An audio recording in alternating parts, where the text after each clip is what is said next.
Hello everyone, welcome back to our channel English partner Telugu. మనందరం English నేర్చుకోవడానికి చాలా ప్రయత్నాలు చేస్తూ ఉంటాం, రైట్? కానీ ఎంత ప్రాక్టీస్ చేస్తున్నా, ఎంత నేర్చుకోవాలని చూస్తున్నా, ఎక్కడో ఒక దగ్గర కొన్ని మిస్టేక్స్ని చేస్తూ మనం అనుకున్న ఫ్లూయెన్సీని సాధించలేకపోతూ ఉంటాం.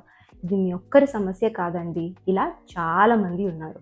సో ఈరోజు మన ఈ వీడియోలో ఇలాంటి ఒక టాపిక్ని మనం డిస్కస్ చేసుకోబోతున్నాం, which is top 10 mistakes Indian learners make while learning English. So ఈ మిస్టేక్స్ ఏంటి అనేది తెలుసుకొని అక్కడి నుంచి ఆ మిస్టేక్స్ని ఎలా రెక్టిఫై చేసుకోవాలి అనేది నేర్చుకొని ఆ తర్వాత ఇంగ్లీష్ పైన మీరు ఫోకస్ పెడితే డెఫినెట్లీ సక్సెస్ అనేది మీ సొంతం. ఎందుకంటే అంటూ ఉంటారు కదా, failures are the stepping stones of success. So ఒకసారి ఫెయిల్యూర్ వచ్చినా, 2 సార్లు ఫెయిల్యూర్ వచ్చినా అస్సలు బాధపడకండి. బికాజ్ ఆ మిస్టేక్స్ నుంచి నేర్చుకొని మీరు కనుక ప్రాబ్లం ఏంటి అనేది తెలుసుకొని దానిపైన వర్క్ చేస్తే డెఫినెట్లీ ఇంప్రూవ్మెంట్ అనేది చూస్తారు. ఓకే, సో ఈరోజు నేను డిస్కస్ చేయబోతున్న ఈ టాపిక్స్ డెఫినెట్లీ మీకు రిలేటబుల్గా ఉండబోతున్నాయి. అండ్ వీడియో చివరి దాకా చూడండి, మీకోసం ఒక చిన్న బోనస్ టిప్ కూడా తెచ్చాను, అది మీకు చాలా ఉపయోగపడుతుంది. ఓకేనా, ఇంకెందుకు ఆలస్యం, మన వీడియోని అయితే ఈరోజు స్టార్ట్ చేసేసుకుందాము. So let's get into the video. First mistake వచ్చేసి direct translation from mother tongue. ఇప్పుడు మన విషయం తీసుకుంటే తెలుగు. సో మనం డైరెక్ట్గా తెలుగు నుంచి ఇంగ్లీష్కి కొన్నిసార్లు పదాలని ట్రాన్స్లేట్ చేసిస్తూ ఉంటాము, which causes a lot of blunders. For example, మీరు నిన్న రాలేదు అని చెప్పడానికి యూ డింట్ కేమ్ యెస్టర్డే అని చాలామంది అంటూ ఉంటారు. ఎందుకు రాలేదు అనేది గతంలో జరిగిన విషయం కదా, సో మేము కేమ్ అనేది యూజ్ చేయాలి అని అనుకుంటూ ఉంటారు. తెలుగులో మనం అలానే యూజ్ చేస్తాం, బట్ ప్రతి లాంగ్వేజ్కి సేమ్ లాజిక్ అప్లై అవ్వదు. ఇంగ్లీష్ విషయానికి వచ్చేస్తే మనం did and did not use చేసేటప్పుడు first form of the verb మాత్రమే యూజ్ చేయాలి. సో అందుకే you didn't come here yesterday అని చెప్పాలి. Okay, so always remember, direct translation from the mother tongue might cause a lot of blunders. So దీనికి మీరు చిన్న చిన్న సెంటెన్సెస్తో గ్రామర్ బేసిక్స్ని కరెక్ట్గా నేర్చుకుంటూ ప్రాక్టీస్ చేస్తే ఆ మిస్టేక్స్ని ఓవర్కమ్ చేయొచ్చు. సెకండ్ మిస్టేక్ వచ్చేసి యూజింగ్ ద వర్డ్ ఓన్లీ. మనందరికీ చాలా ఇష్టమైన పదం ఓన్లీ కదా, మనం తెలుగులో ఈ వర్డ్ని చాలా రెగ్యులర్గా యూజ్ చేస్తూ ఉంటాము.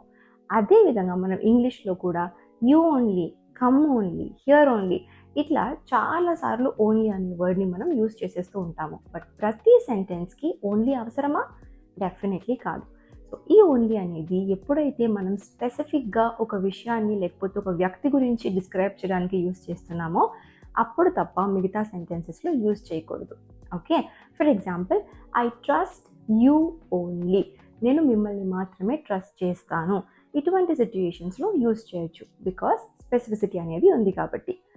Third mistake, wrong tenses. For example, నేను మార్నింగ్ నుంచి ఇక్కడే ఉన్నాను అని చెప్పాలనుకుంటున్నాం అనుకోండి, చాలామంది I am here since morning అని అనేస్తూ ఉంటారు. అది స్లైట్లీ కరెక్ట్ అయినప్పటికీ టెన్సెస్ పరంగా మనం చూసుకుంటే ఇట్స్ అ రాంగ్ సెంటెన్స్. కరెక్ట్గా ఎట్లా చెప్పొచ్చు? I have been here since morning. So tenses అనేవి మన గ్రామర్కి ఎంతో ఇంపార్టెంట్, అదేవిధంగా స్పీకింగ్కి కూడా. సో దాన్ని మనం ప్రాపర్గా ప్రాక్టీస్ చేస్తే ఈజీగా మిస్టేక్స్ని అవాయిడ్ చేయొచ్చు. Fourth mistake, usage of sounds like నా, ఆ. మనం తెలుగులో యూజ్ చేస్తూ ఉంటాం యూజువల్లీ, అదేవిధంగా చాలామంది ఇంగ్లీష్లో కూడా యూ ఆ, మీయా, హిమ్మా, ఇలా అంతా మనం యూజ్ చేసేస్తూ ఉంటాము. ఇట్స్ అ స్లాంగ్, బట్ ఇంగ్లీష్లో అటువంటి సౌండ్స్ మనము చేయకూడదు. ఆ నా, ఆ అనే తోకలు మనం తగిలించకూడదు. సో అలా చేయడం ద్వారా ప్రాపర్గా మనం ఇంగ్లీష్ మాట్లాడలేకపోతున్నాము అనే విషయము ఆపోజిట్లో ఉన్న పీపుల్కి అర్థమైపోతుంది. సో ఇటువంటివి ఏమైనా మీరు ఇప్పటిదాకా యూజ్ చేస్తూ ఉన్నట్లయితే ప్లీజ్ వాటిని అవాయిడ్ చేయడానికి ట్రై చేయండి. Fifth mistake, not listening enough. Remember guys, listening is 50% of learning. చాలామంది లిజనింగ్ పైన ఫోకస్ పెట్టారు, వాళ్ళు ఏం మాట్లాడాలనుకుంటున్నారు అనే దానిపైనే ఫోకస్ పెడతారు తప్ప అవతల పక్క ఉన్న వ్యక్తులు ఏం మాట్లాడుతున్నారు అనే దాన్ని ఎక్కువగా గమనించరు. సో మనం ఎప్పుడైతే లిజన్ చేస్తామో అండర్స్టాండ్ చాలా ఈజీగా అవుతుంది. అదేవిధంగా మనకి యాక్సెంట్ కానివ్వండి అండ్ ఆల్సో సెంటెన్స్ ఫార్మేషన్స్ కానివ్వండి ఆటోమేటిక్గా వచ్చేస్తాయన్నమాట. సో నా advice, try to watch a lot of YouTube videos, podcast, interviews, ఇలాంటివన్నీ చూడడం ద్వారా మీరు లిజనింగ్ కెపాసిటీని బిల్డ్ చేసుకొని మీ ఇంగ్లీష్ ఫ్లూయెన్సీని కూడా బిల్డ్ చేసుకోండి. Sixth mistake, fear of mistakes. మనలో చాలామందికి మిస్టేక్స్ చేయడం అంటే ఒక భయం. నాకు కూడా భయమే. పక్క వాళ్ళు ఏమనుకుంటారు, నేను కరెక్ట్గా మాట్లాడుతున్నానా లేదా, నన్ను హేళన చేస్తారేమో, ఇలాంటి క్వశ్చన్స్ అండ్ కన్ఫ్యూజన్స్ చాలానే ఉంటాయి. But guys, understand that mistakes జరుగుతున్నాయి అంటే లెర్నింగ్ ఈజ్ హ్యాపెనింగ్ అని అర్థం. ఇందాక నేను చెప్పాను కదా, mistakes are a part of learning. Okay, so mistakes చేయని వాళ్ళు ఎవ్వరూ ఉండరు. సో మీరు మిస్టేక్స్ చేస్తున్నారా, be proud because you are trying to improve. కాబట్టి నెక్స్ట్ టైం నుంచి మిస్టేక్స్ గురించి ఎక్కువ భయపడకండి. Fluency does not come with fear. మీరు భయపడ్డారంటే ఫ్లూయెన్సీ రాదు. సో మిస్టేక్స్ చేసినా పర్వాలేదు, నాకు ప్రాక్టీస్ అవ్వాలి అని మీరు అనుకుంటే డెఫినెట్లీ మిస్టేక్స్ని ఓవర్కమ్ చేసుకోవడానికి లెర్న్ చేస్తూ మీ ఫ్లూయెన్సీని ఇంప్రూవ్ చేసుకోండి. నెక్స్ట్ మిస్టేక్ వచ్చేసి మెమరైజింగ్ సెంటెన్సెస్.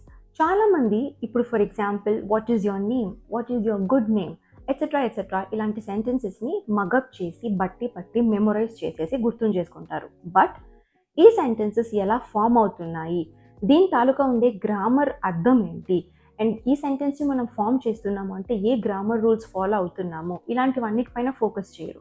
జస్ట్ మగ్ చేయడానికి బట్టి కొట్టడానికి చూస్తారు. అలా చేసాము అంటే మనకి ఎప్పటికీ ఫ్లూయెన్సీ అనేది రాదు. సో నా సైడ్ నుంచి మీకు అడ్వైజ్ ఏంటంటే, మెమరైజ్ చేయకండి. Try to practice, try to know the structure behind sentences and try to create and develop your own examples. Okay, so ఇలా చేయడం ద్వారా మీకు ఫ్లూయెన్సీ అనేది డెఫినెట్లీ వస్తుంది. ఆ తర్వాత మిస్టేక్ వచ్చేసి using filler words. So filler words అంటే ఏంటి, యాక్చువల్లీ, బేసికలీ, లైక్, ఓకే, కేకే. సో ఇలాంటి వర్డ్స్ చాలామంది యూజ్ చేస్తూ ఉంటారు కదా. సో మాటకి ముందు ఒక యాక్చువల్లీ, మాటకి వెనకాతలో ఒక యాక్చువల్లీ. సో ఇటువంటి వర్డ్స్ అన్నిటిని కూడా మనము ఫిల్లర్ వర్డ్స్ అంటాం అన్నమాట. ఇవి యూజ్ చేయొచ్చు, ఆ పర్టిక్యులర్ సిట్యుయేషన్స్ ఏమైనా వచ్చేటప్పుడు డెఫినెట్లీ మనమైతే యూజ్ చేయొచ్చు, యూజ్ చేయకూడదు అని కాదు. కానీ ప్రతి సిట్యుయేషన్లో కూడా ఈ ఫిల్లర్ వర్డ్స్ అన్నది అంత యాప్ట్గా, అప్రోప్రియేట్గా ఉండకపోవచ్చు అన్నమాట. సో మనం యాజ్ మచ్ యాజ్ పాసిబుల్ ఈ ఫిల్లర్ వర్డ్స్ని అవాయిడ్ చేసుకుంటే మనకి చాలా బెనిఫిషియల్గా ఉంటుంది. నెక్స్ట్ మిస్టేక్ వచ్చేసి to not compare your self with others. Do not do it guys. So మిగతా వాళ్ళని చూసి మనం కొన్నిసార్లు అనుకుంటూ ఉంటాం, అబ్బా వాళ్ళు ఎంత బాగా మాట్లాడుతున్నారు, నేను అస్సలు మాట్లాడలేకపోతున్నాను, అసలు నాకు ఇంగ్లీష్ రాదేమో అని. Guys, no, don't do it. ఇది ఒక కాంపిటీషన్ కాదు, రైట్? సో మీరు మీకు తగినంతగా, మీకు వచ్చినట్టుగా, మీకు అర్థమైన విధంలో మీరు ఇంగ్లీష్ని నేర్చుకోవడానికి డెఫినెట్లీ ట్రై అయితే చేస్తున్నారు, రైట్? సో దానికి మీకు మీరు ఎనఫ్ క్రెడిట్ అనేది ఇచ్చుకోండి. So when you do that, you will definitely be able to have and gain a lot of success. So దాని ద్వారా ఏంటంటే మీకు మంచి కాన్ఫిడెన్స్ వస్తుంది అండ్ మీకు ఇంకా నేర్చుకోవాలి అనే ఒక ఇంట్రెస్ట్ అనేది వస్తుంది అన్నమాట. సో దీని ద్వారా ఏంటంటే డెఫినెట్లీ మీరు ఒక రోజు మీ ఫ్లూయెన్సీ అనే గోల్ని తప్పకుండా రీచ్ అవుతారు. ఓకే, సో మిగిలిన వాళ్ళతో మిమ్మల్ని అస్సలు కంపేర్ చేసుకోవద్దు. 10th and biggest mistake is not practising enough. చాలామంది ప్రాపర్గా ప్రాక్టీస్ అనేది చేయరు.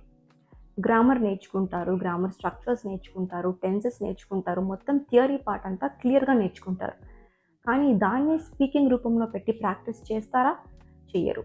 సో ఇటువంటప్పుడు మిస్టేక్స్ అనేవి జరగడం సహజం అండ్ నేర్చుకున్నది మర్చిపోవడం కూడా అంతే సహజం. కాబట్టి ఎంత ఎక్కువ ప్రాక్టీస్ చేస్తే ఇంగ్లీష్ అంత ఎక్కువగా వస్తుంది అనే విషయాన్ని జ్ఞాపకం ఉంచుకోండి. తప్పకుండా మీరు మీ ఫ్లూయెన్సీ అనే జర్నీని అండ్ మీ గోల్ని రీచ్ అవుతారు. ఇందాక బోనస్ టిప్ అని ఒకటి చెప్పాను కదా, అదేంటంటే థింక్ ఇన్ ఇంగ్లీష్. ఏంటి థింక్ ఇన్ ఇంగ్లీష్ అంటున్నారు అనుకుంటున్నారా? గైస్, మనందరికీ ఒక మైండ్ లాంగ్వేజ్ అనేది ఉంటుంది, రైట్? సో మనం ఆలోచించేటప్పుడు ఒక లాంగ్వేజ్లో ఆలోచిస్తాం, మనతో మనం మాట్లాడుకునేటప్పుడు ఒక లాంగ్వేజ్లో మాట్లాడుకుంటాం. సో ఇకపైన ఆ లాంగ్వేజ్ని ఇంగ్లీష్గా మార్చుకోండి. సో మీకంటే బెటర్గా ఎవ్వరూ ప్రాక్టీస్ చేయలేరు, చేయించలేరు. సో మీతో మీరు ఇంగ్లీష్లో మాట్లాడుకోవడము, మీ థింకింగ్ లాంగ్వేజ్ని ఇంగ్లీష్గా మార్చుకోవడము చేశారు అని అంటే డెఫినెట్లీ ట్రస్ట్ మీ, 100% ఇది మీకు యూజ్ అవుతుంది. మీరు ఇంప్రూవ్మెంట్ అనేది చూస్తారు. Okay, so if you are ready to do this, then please give me a thumbs up in the comment box and tell me that you're gonna follow it. Okay, so guys, ఇది మన video and ఈరోజు వీడియోలో ఈ 10 mistakes ఏంటి, కామన్గా మనం చేసేవి mistakes అని మనకి తెలియకపోయినా మనం అప్పుడప్పుడు చేసేసే మిస్టేక్స్ని ఈరోజు మనం క్లుప్తంగా డిస్కస్ చేసుకున్నాం, రైట్?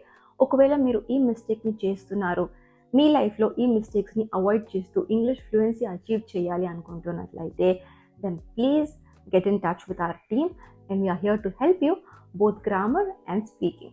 And మీకు మా కాంటాక్ట్ డీటెయిల్స్ కావాలంటే డిస్క్రిప్షన్ బాక్స్ని చెక్ చేయండి. మా ఇంగ్లీష్ పార్ట్నర్లో ప్రతి ఒక్క లెవెల్కి తగినట్లుగా కోర్సెస్ అన్నవి డిజైన్ చేయడం జరిగింది. సో మీరు మీ లెవెల్కి తగినట్టుగా రియల్ లైఫ్ స్పీకింగ్ ప్రాక్టీస్తో 1:1 పర్సనల్ ట్రైనర్ అసిస్టెంట్స్తో ఇంగ్లీష్ నేర్చుకోవడం ఎంతో సులభం. అది కూడా మీ ఇంట్లోనే ఉంటూ మీరు ఉన్న చోట నుంచే వాట్సాప్ని యూజ్ చేస్తూ నేర్చుకోవచ్చు.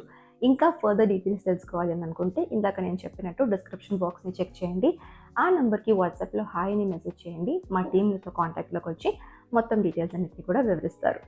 సో గైస్, నచ్చిన వీడియో నచ్చితే తప్పకుండా మీ ఫ్రెండ్స్ అండ్ ఫ్యామిలీకి షేర్ చేసి ఒక లైక్ అయితే ఇవ్వండి. అండ్ నెక్స్ట్ టైం ఇలాంటి ఇంకొక యూస్ఫుల్ అండ్ ఇంట్రెస్టింగ్ టాపిక్తో మిమ్మల్ని కలుసుకుంటాను. Till then take care. Bye.